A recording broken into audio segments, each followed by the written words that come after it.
Welcome to the 10-Minute Mind Shift Podcast. I'm your host, Janet Cagle, certified life coach, weight loss coach, and lover of all things related to upleveling my life and yours. My goal is to help you get one step closer to your goal, whatever it is. My goal is not to keep you wrapped up in self-help all day, just 10 minutes. And who doesn't have 10 minutes, right? Hey there, welcome back. This is episode number 82 and getting holiday ready. I love this time of year for a lot of reasons, but most of all because of the spirit of the holiday season. For me, it really starts when I see fall coming, and most of us love to experience the change of colors in the landscape and hearing the crunch of the leaves. Even just watching the leaves fall from the trees is a reminder that life is moving, the season is changing. This is the time of the year that there are a lot of religious events, and I think it's safe to say that most of my listening audience is totally down with a good Thanksgiving dinner or two. It is the holiday season, and this year I want to give you 3 ways that you can ditch the drama. Episode number 34 was published last year, and so although it's a year old, it is still very relevant. I hope that you enjoy it, and I hope that you have the best holiday season ever. Hello, my friends, and welcome back to the podcast. If this is your first ever time listening, welcome. I'm happy you are here. You are going to be happy that you are here today too, because I'm going to give you some little bite-sized knowledge nuggets to help you get through the holiday season without the holiday drama. I'm actually recording this the day after Thanksgiving, and we had all the festival foods, even though it's just the 2 of us. I had an amazing workout on Dutch, and we had a really good walk. We love to watch the dog show and put up Christmas decorations. So that's how we spent our Thanksgiving holiday, very relaxed, lots of turkey. I can hear hubby trimming trees in the background and doing yard work, so you may be hearing that as well. So that's just what's going on at our house today. This is the time of year that we all seem to pick up a little bit of the hustle and the bustle. And it seems to be, although a very joyous time of year, it can also be a very stressful time of year for a variety of reasons. For sure, this year's different. Folks are not traveling as much and not convening together as much as we normally do due to the pandemic. So maybe that's you. And the thought of not spending time together with family just doesn't even feel festive. I totally get it. Some of you may have that crazy aunt or uncle that tend to get too tipsy or get too loud, and it feels like you may not have the energy to deal with them again this year. Some of my listeners find themselves alone on the holidays, and that feels very different than the aloneness that they experience otherwise. I remember when I was newly married and my husband and I would split our time between 2 families on the same day. And I know if some of you are experiencing that, that can be exhausting. I know that I've not hit on all the descriptions of all of the reasons why the holidays might be stressful for you, but I think I captured a few. I'm actually going to talk about the thought model today in a much deeper way than ever before. I know you've heard me say it at least 50 times now that it's your thoughts that are creating your results, or that's your feelings that drive your action or inaction.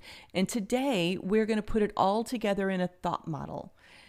I learned about the thought model a long time ago, originally from Brian Tracy, but then in 2016 when I found Brooke Castillo, I heard it in a way that really resonated, and I could actually use it to change how I was experiencing my life. And so that is what I'm going to do for you today.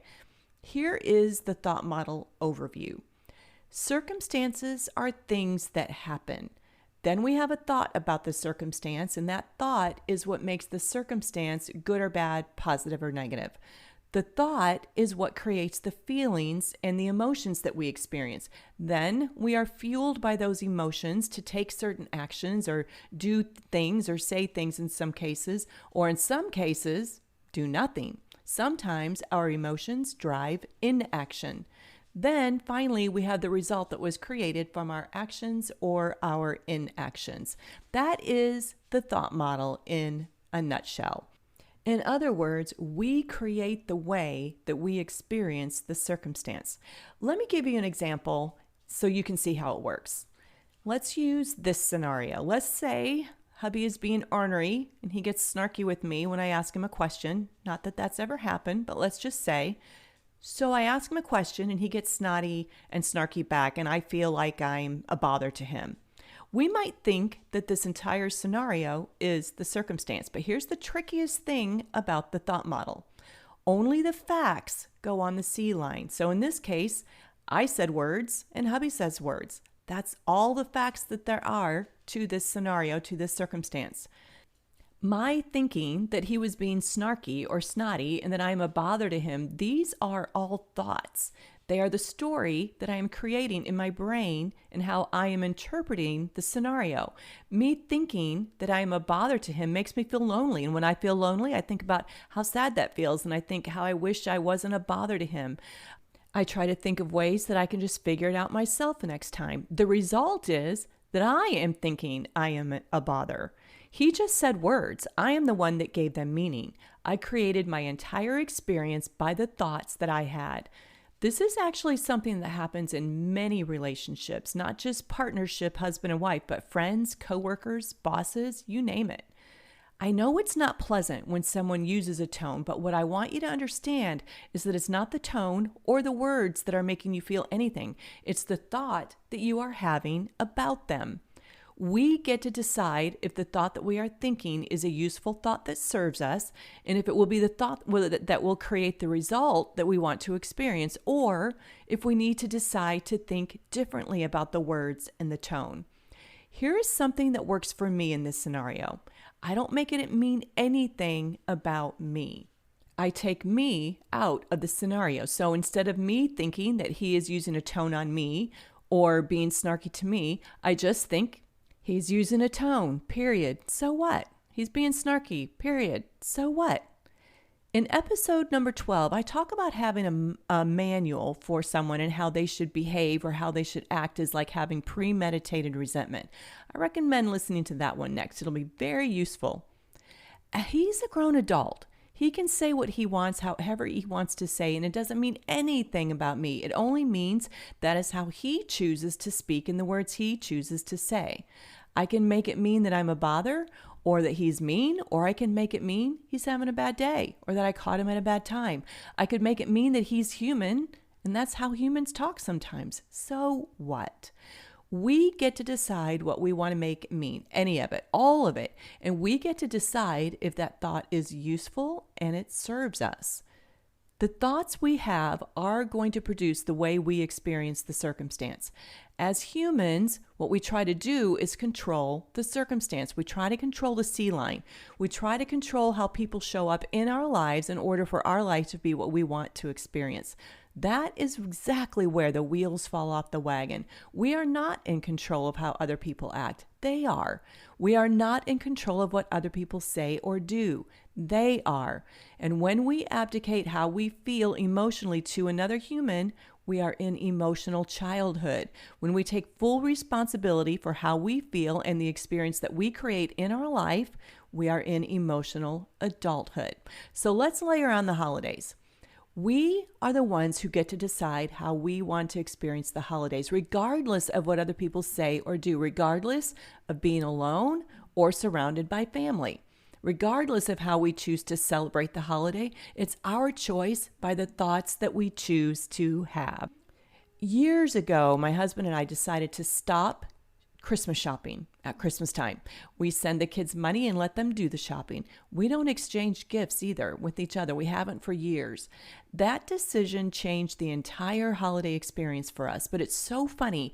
When I share that with people, I get all kinds of responses like, oh, I wish I could do that. I just don't know how it would even feel like Christmas if I didn't do all that shopping.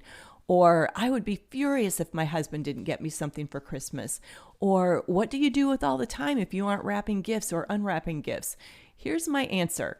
The feeling of Christmas comes from your thoughts, not the shopping, not the gift exchange, not the wrapping or the unwrapping of the gifts. Now, here's what I want you to hear. If you doing all the shopping and if that's energizing to you, carry on. If that's how you want to experience the holiday, then rock on. But if the hustle and the bustle does not energize you, and if you want to experience the holiday a little bit more peaceful and calm, that's always an option too.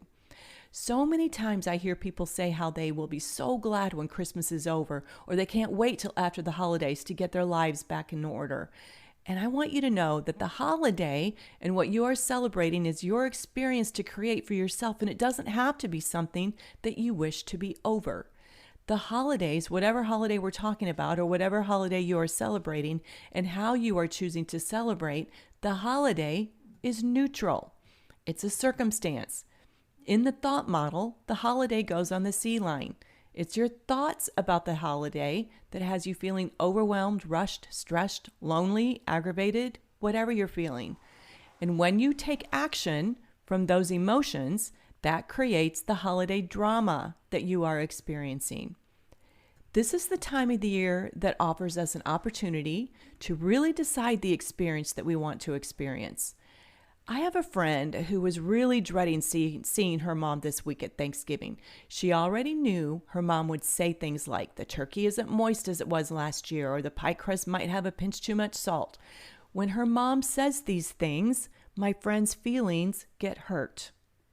Here is what I want you to see. She thinks she is feeling hurt by what mom says. Hang with me. You might be thinking the same thing. I get it. But she's feeling hurt because of the thought that she's having about her mom's words. So when I asked her what was she thinking, she said, nothing I ever do is good enough. People, mom saying pies need more salt isn't hurting your feelings. You thinking nothing you do is ever good enough, that is what's making your feelings hurt. Do you see that? As humans, we take what people say and we add story and meaning and interpretation, and generally, we don't make it a happy one or even a neutral one. We go to the worst case scenario. We need to stop making everything mean anything about us and stop looking to mom to say the perfect words in order for us to feel good about ourselves. That's our job anyway. It's not mom's job, not boss's job, not husband's job, not daughter's job. It's an inside job. Just love mom exactly the way she is. Let her just be her. Drop the expectation that she will ever be any different or that she even has to be different in order for you to feel good enough. That isn't going to come from her saying the turkey and the pie crust are perfect anyway. You feeling good enough is your feeling to generate by the way you think, not by what other people say or do or what they think. Whether it's the holiday or a regular day, we get to be on this planet experiencing this life. This is true. And it is the thoughts that we think that create that experience for us. I hope that something I said has resonated with you and that this episode has you feeling determined to experience the holiday exactly the way that your heart desires. Here are 3 keys to doing just that. Number 1, drop the manual for how others should show up. Number 2, decide how do you want to experience the holiday and only do that. Number 3, decide the thoughts that serve you and think those. All right, my friends, that's what I have for you today. I would love to hear your thoughts. Email me, janetcagle@janetcagle.com. Now, have the best week ever.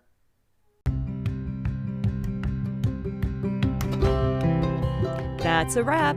I hope that you were able to experience a mind shift of your own today. Listen, if you love this podcast, you should totally check out my Life by Design 6-week boot camp. It's a work at your own pace workshop and something that you can do over and over and over again to uplevel your results. If a one-on-one coaching program is more your jam, I am all in. Just shoot me an email and get ready for a transformation at the speed of life.